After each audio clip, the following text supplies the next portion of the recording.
Olá, que a paz e a graça do Senhor Jesus Cristo esteja com você.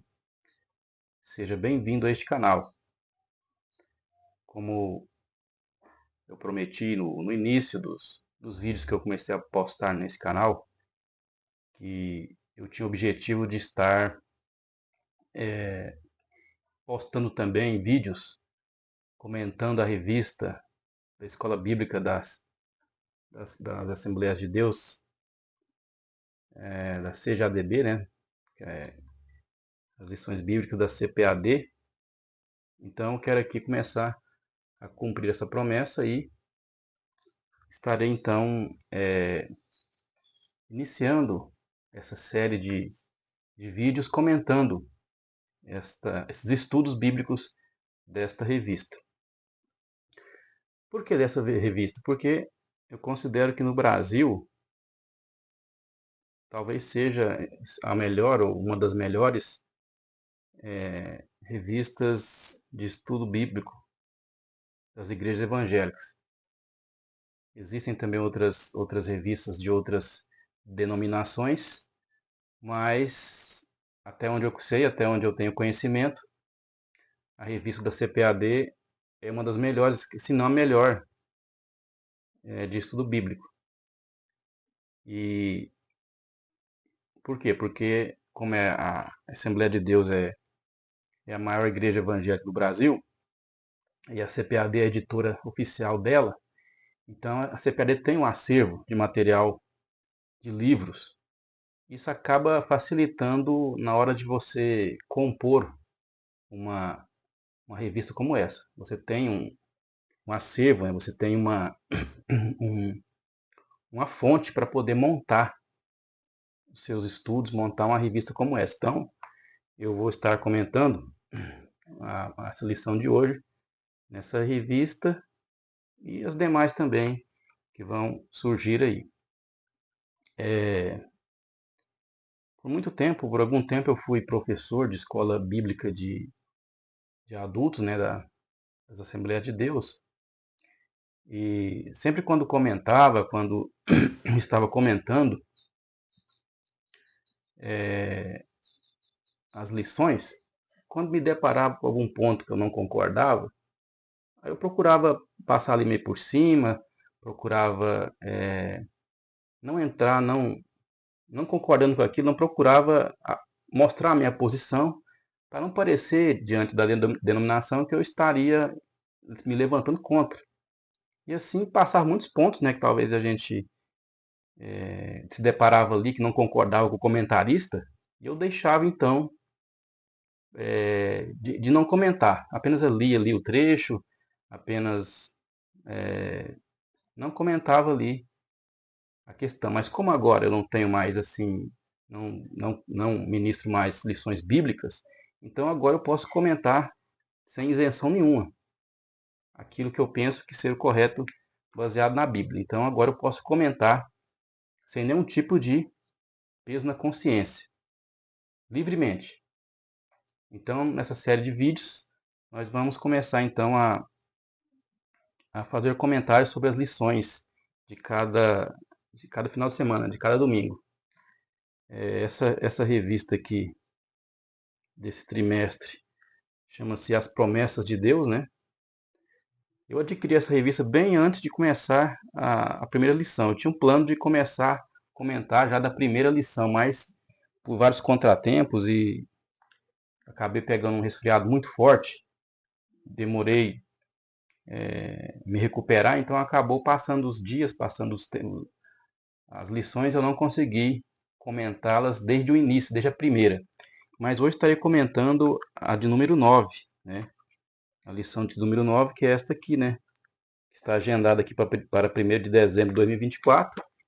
Que esta aqui é a lição de número 9, que o tema é Promessas para Pais e Filhos. Essa revista, o tema dela é As Promessas de Deus. Quando aí tem embaixo assim, ó, confie e viva as bênçãos do Senhor, porque fiel é o que prometeu. Quando eu vi esse tema dessa revista a primeira vez, eu já lembrei das dos movimentos neopentecostais que procuram manter as pessoas apenas baseado em promessas, que Deus tem promessas para a vida deles. Só que as promessas que esses grupos destacam são promessas materiais, de bênçãos materiais na terra. Isso acaba ofuscando o evangelho. Então o tema parece ser bem sugestivo, né? Para aqueles que realmente querem seguir a Deus apenas pensando nos bens materiais da terra. Porque olha o tema, as promessas de Deus. Confie viva as bênçãos do Senhor, porque fiel é o que prometeu. Aí a pessoa que quer seguir a Deus apenas pensando em bênçãos materiais, aí eu pensava, nossa, isso aqui eu preciso, isso aqui eu quero as promessas de Deus na minha vida. Eu quero as bênçãos de Deus na minha vida. Só que as bênçãos que eles focam é isso, é material. Jesus não veio com o seu objetivo principal de Jesus não é oferecer bênçãos materiais. Mas aí nós veremos aqui então, comentando essas lições, quais realmente são as promessas de Deus. Quais realmente são as promessas de Deus para as nossas vidas, né? Então, na lição de número 9, se passaram 8 lições, né? A lição 1 era as promessas de Deus, uma introdução geral. A lição 2, as promessas de Deus para Israel. A lição 3, as promessas de Deus para a igreja. A lição 4, promessa e obediência. Lição 5, a promessa de salvação. Lição 6, a promessa de cura divina. Lição 7, a promessa de um coração novo. Lição 8, a promessa de paz. E essa aqui agora que eu comentarei, a lição 9, promessas para pais e filhos. Então, como eu disse anteriormente, o tema é bem sugestivo, né? As pessoas que buscam bênçãos materiais, elas ficam eufóricas, né? Você vai receber as promessas de Deus na sua vida.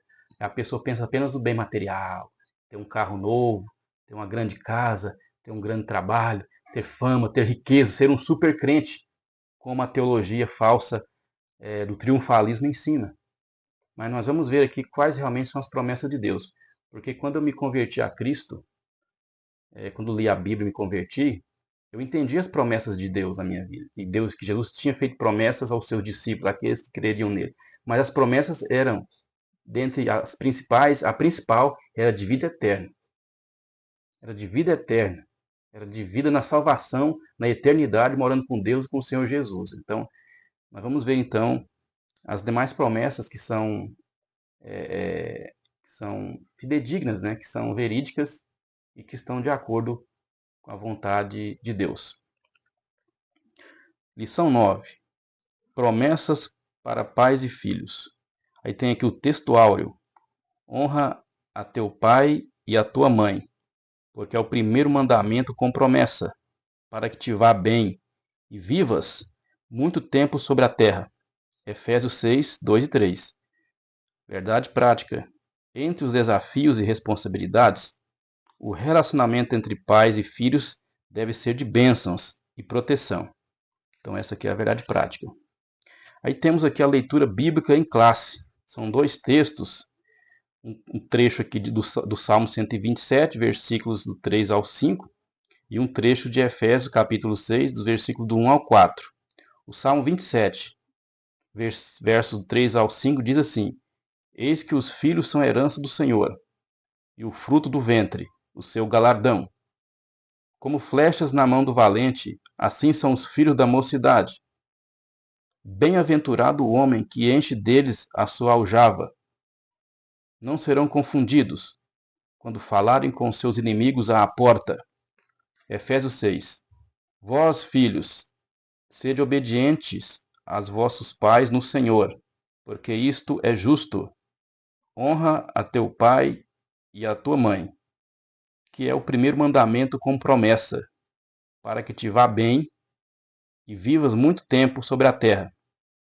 E vós, pais, não provoqueis a ira a vossos filhos, mas criai-os na doutrina e a demonstração do Senhor. Então essa aqui é a leitura bíblica em classe, né? Porque porque essa é a estrutura da revista, do material da CPAD. Coloca um trecho para ser a leitura base, né, o trecho base do estudo, para depois adentrar no estudo propriamente dito. Vamos aqui então na introdução, que diz assim: nesta lição, estudaremos a respeito das promessas de Deus voltadas ao relacionamento entre pais e filhos. Vivemos em um contexto desafiador na criação de filhos. Mais desafiador ainda é o relacionamento entre pais e filhos. Então o autor ele fala dois problemas, né? Ele comenta que existe um, um contexto desafiador e também existe o relacionamento. Então o contexto é o mundo que a gente vive, é a situação que a gente vive, é o mundo que nós estamos inseridos. Esse é o contexto. E também ele fala sobre que é mais desafiador ainda é o relacionamento que tem que haver entre ambos, entre pais e filhos, inseridos nesse contexto. Então, é um grande desafio, principalmente no mundo que a gente vive, de tecnologia, onde não apenas os pais são aqueles que estão ali ensinando seus filhos, mas pelo celular, pelo computador, pelas mídias, tem outros ensinando também. Tem outros ensinando também.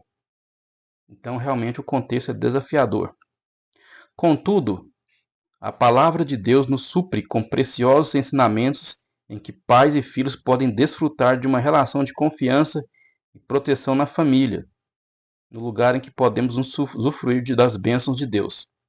As promessas de Deus podem se cumprir no relacionamento entre pais e filhos. Então ele vai frisar na questão que pode, né, se cumprir essas promessas quando os pais, né, eles vão viver uma vida cristã com os filhos e que coisas boas podem acontecer para preservar a vida dos filhos. A lição ela tem 3 partes, né? A primeira parte do tema é o relacionamento bíblico entre pais e filhos. A segunda parte é o cuidado dos pais com os filhos. E a terceira parte, bênçãos, pais e filhos. E a conclusão. Primeira parte, o relacionamento bíblico entre pais e filhos. Ponto 1. Pais e filhos. A leitura bíblica em classe nos apresenta o texto bíblico do Salmo 127, em que os filhos são apresentados como herança do Senhor e galardão. O Salmo ainda diz que eles são como flechas na mão do valente, ou seja, são úteis, importantes para a sociedade. Por isso, eles eram importantes também para os pais diante da sociedade. E quando utiliza essa linguagem flechas na mão do valente, aqui usou uma expressão de guerra. Né? O homem valente, aquele valoroso da guerra, ele, para ele guerrear, ele não conseguia guerrear apenas no braço, na mão, ele tinha que ter armas. Então, quando se refere a flechas na mão do valente, as flechas, na época antiga bíblica desse período aqui, as flechas eram armas temidas demais. Tanto é que quando Saul ficou cercado, ele temeu muitos flecheiros, porque as flechas eram instrumentos que atingiam de longe o adversário. Então, essa expressão quer dizer assim que os filhos, então, eles são instrumentos especiais, instrumentos que dão ao pai, à família, condições de manter a descendência. Principalmente observando o contexto de Israel aqui, que era muito importante você manter a sua descendência. Porque nas promessas feitas a Israel, era necessário Israel ter descendentes para até chegar a Cristo, para até chegar ao Messias. Então era muito importante, então, os filhos na época de Israel. Por causa desses filhos, os pais se sentem realizados e felizes. Dessa forma, os filhos são vistos como herança, como galardão para os pais. Assim sendo, está sob a responsabilidade dos pais a educação deles, a formação espiritual, o cultivo da fé, para que a herança do Senhor seja preservada nesses tempos difíceis. Então aqui ele tenta jogar para a vida atual, né, do cristão, dos cristãos, que eles têm que preservar, então, fazer o máximo para preservar os seus filhos diante do mundo em que vivemos. Ponto 2. Um mandamento com promessa para os filhos. Para os filhos, que são a herança do Senhor para os seus pais, e conforme vemos na leitura bíblica em classe, há uma promessa divina mediante a obediência de um mandamento. O apóstolo Paulo ensina que os filhos devem obedecer a seus pais para que as suas vidas estejam bem e, consequentemente, vivam um tempo longo sobre a terra. Efésios 6, do 1 ao 3. Essa promessa remonta ao quinto mandamento de Deus, proferido por Moisés no deserto. Esse mandamento tem o mesmo significado do ensino proferido pelo apóstolo Paulo. Assim, estamos diante de uma promessa condicional dirigida aos filhos. Sim, há bênçãos para os filhos na medida em que eles honram os seus pais em vida. Aqui, agora está se referindo ao texto de Efésios, né? Capítulo 6, versículo 1 ao 4, quando fala que quando Paulo pegou o mandamento lá de Êxodo 20, 12 e comentou sobre ele. Mas só que o comentarista aqui esqueceu de ir mais a fundo na mensagem de Paulo. Porque se você abrir a sua Bíblia, em Êxodo 20, 12, vamos abrir a Bíblia? Êxodo, capítulo 20, versículo 12, você vai ver onde está essa passagem que Paulo utilizou. Êxodo 20, 12. Porque é o trecho dos 10 mandamentos. Olha, Êxodo 20, capítulo 20, versículo 12. Honra a teu pai e a tua mãe, para que se prolonguem os teus dias na terra que o Senhor teu Deus te dá. Então, a promessa aqui, Deus aqui, através desse mandamento, está falando a Israel que se o filho honrar o pai e a mãe, Deus então garantiria a ele um prolongamento de dias na terra que ele daria, que seria Canaã. Então, honrar o pai e a mãe, aqui, nos 10 mandamentos no Antigo Testamento, se refere a receber a promessa da bênção de viver por mais tempo na terra que o Senhor te dá, que o Senhor daria, a terra de Canaã. Então, se não olharmos atentamente os dois contextos, aí a gente pode pensar assim, não, mas então se eu honrar o pai e a mãe aqui, eu vou ter vida longa também. Como cristão, vou ter vida longa. Essa mesma promessa que era para Israel na terra de Canaã vai ser para mim. Só que o de Paulo é diferente um pouco. Ele pega, porque a lei, né, é a sombra dos bens futuros. Então, a promessa do Novo Testamento é mais profunda. Ela é mais profunda. Os filhos têm que honrar os pais e as mães, mas a riqueza que eles vão receber não será unicamente viver vida longa aqui, não. Porque às vezes alguém pode honrar o pai e a mãe sendo cristão e não viver muito tempo. Dependendo da vontade de Deus, o que Deus tem para a vida daquela pessoa. Mas aí o que fala em Efésios, quando Paulo citou lá esse trecho, como é que ele citou? Ele citou assim, ó. Honra a teu pai e a tua mãe, que é o primeiro mandamento com promessa. Sim, tem uma promessa, realmente. Para que te vá bem, beleza, vivas bem aqui, e vivas muito tempo sobre a terra. Mas essa terra para o cristão é a terra de Canaã? Tem cristão apenas em Canaã, apenas em Israel? Não. Que terra é essa? Qual que é a terra do cristão, da promessa que o cristão tem? Não é a Nova Jerusalém? Não é a eternidade? Então as riquezas espirituais aqui que Paulo utiliza a passagem do Antigo Testamento no Novo, não é simplesmente o viver numa terra física, não. É você receber as riquezas espirituais no reino espiritual do Senhor Jesus. Jesus não disse que nós devemos acumular tesouros nos céus, onde a traça, né, a ferrugem consome? Então, a terra que Paulo se refere aqui não seria a terra de Canaã, para só a terra de Canaã, mas sim uma terra celestial, uma terra. É lógico que quem vive assim, honrando o Pai, pode viver bem, vai viver bem, mas a promessa mais profunda, ela é espiritual. Então, faltou isso aqui, porque senão as pessoas pensam assim, então o fulano honrou o pai e a mãe, mas viveu pouco, talvez morreu. Então, a gente tem que olhar as coisas com a visão do Evangelho.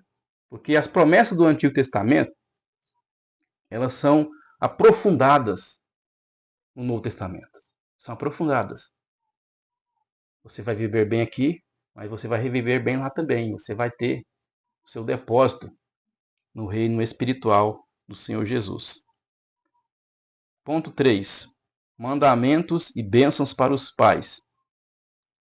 Se por um lado os filhos devem honrar os pais, estes não devem provocar a ira dos filhos. É verdade que não é fácil criar filhos. Os desafios são muitos e os pais precisam desenvolver a paciência e o cuidado para lidar com eles. Contudo, a parceria em amor e a disciplina aplicada com sabedoria promoverão um ambiente em que pais e filhos crescerão juntos na fé em Cristo. Por isso, os filhos são bênçãos para os pais e estes para os filhos. A tua mulher será como a videira frutífera aos lados da tua casa, os teus filhos como plantas de oliveira, à roda da tua mesa. Eis que assim será abençoado o homem que teme ao Senhor. Salmo 128, versos 3 e 4. Assim, valorizemos a nossa família como um presente de Deus e, ao mesmo tempo, instruamos os nossos filhos para que andem no caminho do temor do Senhor, de modo que dele não se desvie. Então, a lição que nós tiramos desse trecho aqui é o seguinte, que houve um tempo, pode até ainda acontecer, que as famílias evangélicas, aquelas mais rígidas, né, de tempos anteriores, os pais criavam os filhos de uma maneira muito rígida, muito dura. E criava apenas naquela disciplina, mas não era um companheiro do filho. Aí o filho ia crescendo, crescendo, ele se revoltava com aquele tipo de criação, porque não era amigo, não brincava talvez com o filho, é criado só na regra mesmo. Eu mesmo conheço várias famílias que foram assim, que a família estava na igreja, criou os filhos certinho, mas criou na regra. Não foi um parceiro do filho de brincar com ele, conversar com ele, não. Criou na regra rígida. Aí chegou um ponto, quando eles ficaram adultos, eles saíram fora da igreja tudo.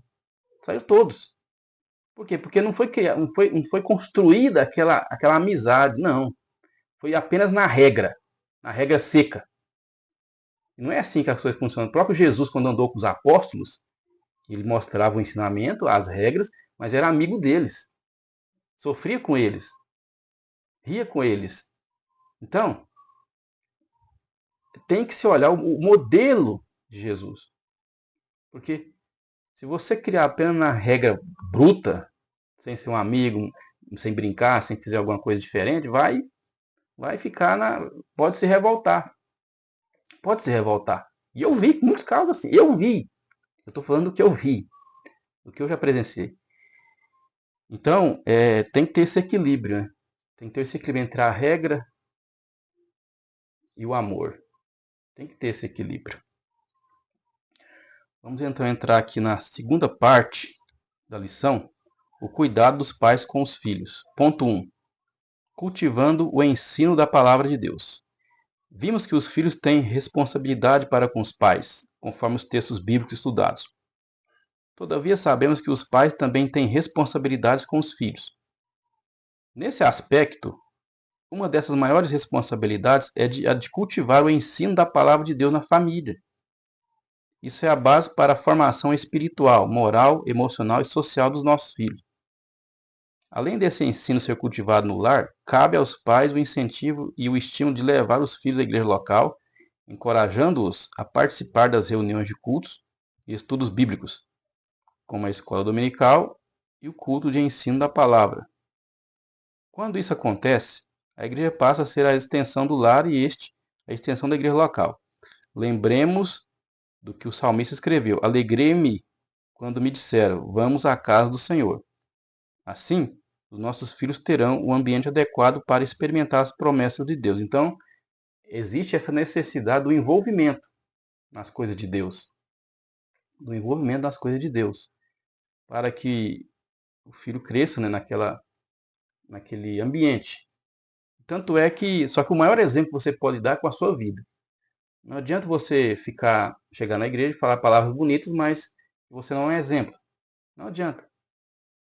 Porque o seu exemplo, a sua vivência realmente será o maior exemplo para o seu filho. Isso é o grande desafio. Esse é o grande desafio. Quando Jesus chegava numa casa e falava assim, Pai, seja nessa casa. Porque realmente ali é o ambiente onde, se você conseguir alcançar a estabilidade espiritual, emocional, saber administrar os conflitos, as dificuldades, a igreja será o reflexo. Ela será o reflexo daquele equilíbrio que você tem ali na sua casa.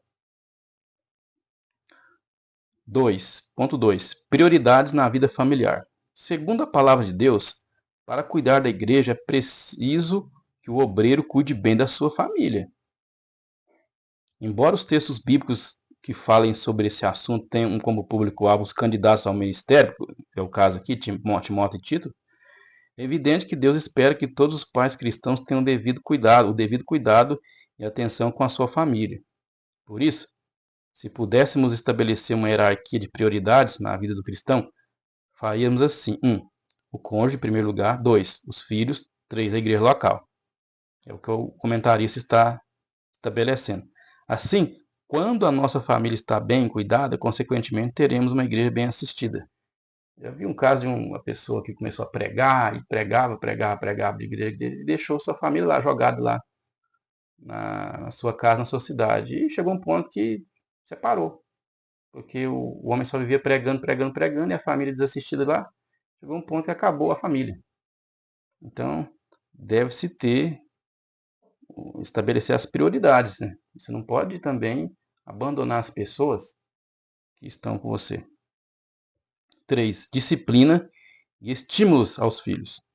Como vimos, os pais têm a responsabilidade dada por Deus de disciplinar seus filhos. Contudo, como também mencionamos anteriormente, a disciplina dos pais aplicada aos filhos deve ser equilibrada, baseada no amor. É preciso disciplinar pelo ensino e pelo próprio exemplo dos pais, para gerar obediência, honra e responsabilidade nos filhos. Se por um lado deve ocorrer a disciplina, por outro deve ocorrer o elogio, o afago, a demonstração de carinho e afeto pelos filhos, para que haja a devida confiança e segurança no relacionamento familiar. Então, é o que eu falei anteriormente sobre o equilíbrio. Porque não adianta você criar na rigidez, na disciplina brava, aquela disciplina bruta, não adianta. É necessário ter o companheirismo, né? Ter o andar do lado. E também ter o elogio para motivá-lo, para que não fique desanimado. Então a gente tem que olhar, pedir a mente de Cristo para a nossa vida, para a gente ter ela e saber lidar com essas questões.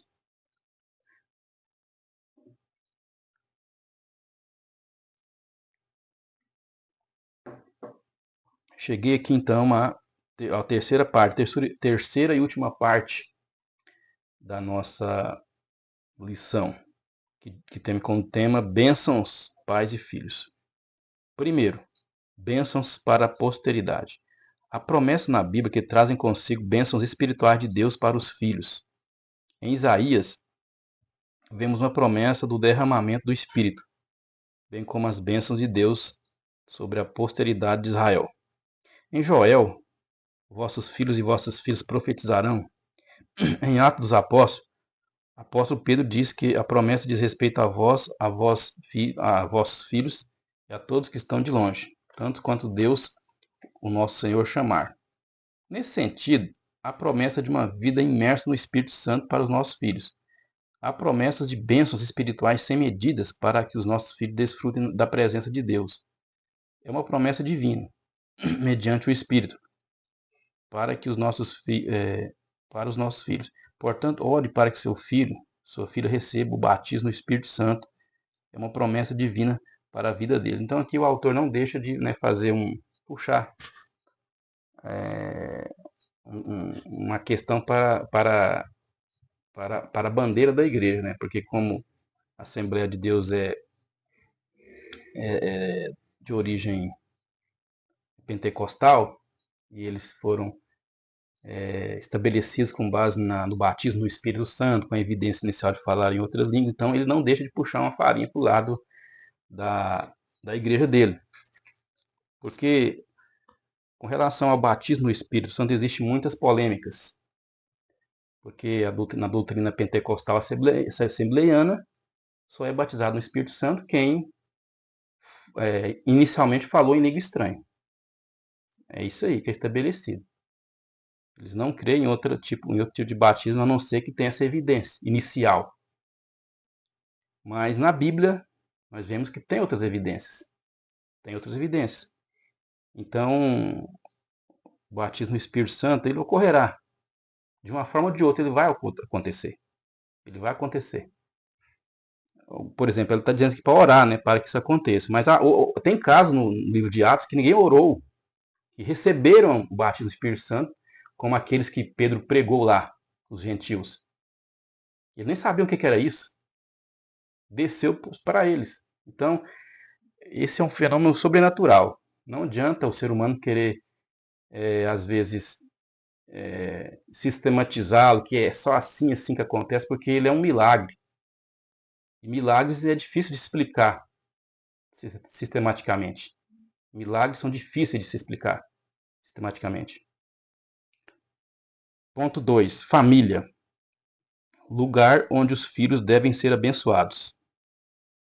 A nossa família deve ser um ambiente em que os nossos filhos tenham experiências com Deus, vivam as suas promessas e estabeleçam uma vida de compromisso com o Senhor Jesus. Dessa forma, ajudaremos muitos nossos filhos se a nossa família cultivar o culto doméstico, promovendo a oração, o louvor e a leitura da palavra de Deus em nosso lar. Que em nossa família os nossos filhos tenham a liberdade de expressarem as suas lutas, dificuldades para que se tornem temas de nossa intercessão no lar. Isso que é importante, esse trecho aqui, ó. Que em nossa família os nossos filhos tenham a liberdade de expressar as suas lutas. Eles falarem o que está acontecendo na escola, no seu trabalho, na faculdade. Tem que ter essa liberdade, porque às vezes, num lar evangélico, às vezes os filhos são criados naquela disciplina que eu disse no início, aquela disciplina rígida, e os filhos nem podem comentar, ficam até com medo de comentar alguma coisa que está acontecendo, alguma transformação no seu corpo, alguma dúvida que tem. Aí fica difícil. Aí se você não explicar para eles, não interceder por eles sobre isso, outros vão explicar da maneira errada, influenciar da maneira errada. Então tem que haver essa liberdade.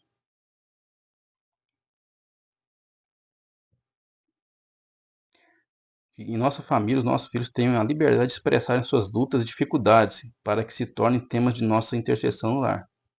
Nossa família deve ser o lugar onde os nossos filhos sejam abençoados. Então é isso aí. Tem que ter essa confiança para que isso aconteça. Tem que ter essa confiança. Porque aí, assim sendo, você é que ensinará ele, não vai ser o mundo que vai ensinar. Ponto 3. Pais que protegem seus filhos. Os pais devem garantir um ambiente na família em que os filhos se sintam protegidos em cada etapa do desenvolvimento, ou seja, quer na infância, na adolescência ou na juventude, nossas crianças devem ser protegidas física, emocional e espiritualmente. Mateus 19:14. Nossos adolescentes devem achar guarida em nosso lar para expressarem as suas demandas a fim de que direcionemos a nossa atenção para elas. Nossos jovens devem encontrar em nós palavras sábias, de ânimo, que os instrua diante de suas lutas e tribulações. É tempo de nossa família ser um lugar em que a vida de nossos filhos sejam protegidas dos ataques do maligno. Quando isso acontece, a proteção torna-se uma bênção de Deus para ele. Então assim deve ser, né? Assim deve acontecer, por quê? Porque aí você será o instruidor deles. Não será o mundo, não será a escola, não será a faculdade, não será, eu digo na questão do comportamento, não será, porque ainda mais o celular não será, porque como existem as mídias acessíveis nos dias atuais, então muitos professores de plantão estão aí, muitos ensinadores estão aí à disposição deles. Então deve haver essa interação, esse equilíbrio, deve haver essa confiança dos filhos nos pais. para que aconteça, para que promovam a sua, a sua edificação, o seu desenvolvimento, e os pais ajudem os filhos nas suas lutas e dificuldades. Então chegamos aqui à conclusão. A vontade do Altíssimo é que as suas bênçãos celestiais estejam sobre a nossa casa, sobre a nossa família e sobre o nosso relacionamento com os nossos filhos. É verdade que não é fácil formar os nossos filhos, mas também é verdade que não estamos sozinhos nessa tarefa difícil, nessa difícil tarefa. Busquemos em Deus a sabedoria que nos falta para saber disciplinar de maneira equilibrada e, ao mesmo tempo, abraçá-los quando mais precisarem. Deus é zeloso pela nossa família. Então, é o que a Escritura diz em outro ponto, né? Aquele que não cuida bem da sua casa, como vai cuidar da casa de Deus, do povo de Deus? Então, é muito importante nós termos a mente de Cristo. É fundamental termos a mente de Cristo para que juntos, assim, possamos ser instrumentos edificadores e promovemos o alívio para a vida dos nossos filhos. Então, foi o meu comentário da lição de número 9. Aos poucos nós vamos nos desenvolvendo, nos aperfeiçoando nesse tipo de vídeo, nesse tipo de transmissão, porque o nosso objetivo aqui é abençoar, sem interesse nenhum, sem nenhum tipo de interesse financeiro da parte de vocês. Existem muitos no YouTube, nos canais digitais, nos meios digitais, que fazem coisas assim, mas interessados no bolso de vocês, naquilo que vocês têm financeiramente. O nosso objetivo aqui não é esse. Nosso objetivo aqui estou aqui, né, dispondo de meu tempo, do meu conhecimento que Deus me deu, dos materiais que Deus me deu para estudar, para repassar um pouco para vocês, para edificar a vida de vocês, para ajudar na caminhada cristã. Humildemente, de modéstia à parte, poder ajudar a vocês na caminhada cristã, sem interesse, como Paulo era, sem nenhum tipo de interesse, sem interesse nenhum material de vocês. Porque é isso que falta em muitos pregadores, em muitos pastores. Isso falta, porque a maioria fazem as coisas interessadas no que vocês têm. A maioria é assim. A maioria é assim. A maioria está no cargo lá, no cargo de pastor presidente, interessado no grande salário que tem, interessado no poder que tem, interessado na influência que tem. Mas esses serão julgados por Cristo. Eles pagarão caro por isso. Caro. Eles vão pagar caro por isso. Porque eles agem como Anás e Caifás, como aqueles sumos sacerdotes no tempo de Jesus, que estavam na posição de Deus, mas que não eram de Deus. Eles não eram de Deus. Eles estavam naquele cargo lá, mas praticando coisas erradas. Sendo orgulhosos, vaidosos, avarentos. Mas graças a Deus, que Deus ele preserva o seu remanescente. Ele preserva aqueles que, com coração puro e sincero, querem fazer as coisas de forma honesta, como fazendo para Deus na presença de Deus. Não é fazendo para Deus apenas de mente, de boca e fingindo, não. Mas fazendo como se estivesse fazendo para Deus mesmo. Como se Deus estivesse na frente aqui e a pessoa fazendo de forma honesta, de forma sincera. É isso que falta nas igrejas evangélicas, nas lideranças das igrejas evangélicas da atualidade. É isso que falta. As pessoas ali, as lideranças, querem fazer as coisas para receber um cargo e utilizam esse cargo para se gloriar, para se sentir grande. Isso é uma vaidade, isso é um orgulho de Satanás implantado no coração dessas pessoas. Mas que não sejamos assim. Que nós olhemos para Cristo, porque realmente Cristo aí, ele oferece realmente o que é precioso, o que realmente é fundamental para termos um coração puro, verdadeiro e morarmos no seu reino celestial. Então essa foi a lição número 9. Se Deus me dá graça, condições, forças, estaremos postando o vídeo da lição 10. Eu quero deixar aqui, porque eu tenho alguns livros, né, que eu escrevi. Eu vou deixar os links na descrição deste vídeo, na descrição do canal também, onde você pode, se você quiser adquirir, só clicar lá e você vai adquirir os materiais que eu deixarei lá. E se você ainda não é inscrito neste canal, eu peço para se inscrever, eu peço para você compartilhar esse vídeo, eu peço para você deixar o seu like e peço para ativar o sininho das notificações, né? Aquele sininho lá que tem todas as notificações, de todas, para você não perder nenhum conteúdo deste canal, desse humilde canal. Que Deus possa te abençoar, em nome do Senhor Jesus. E até o próximo vídeo, querendo Deus.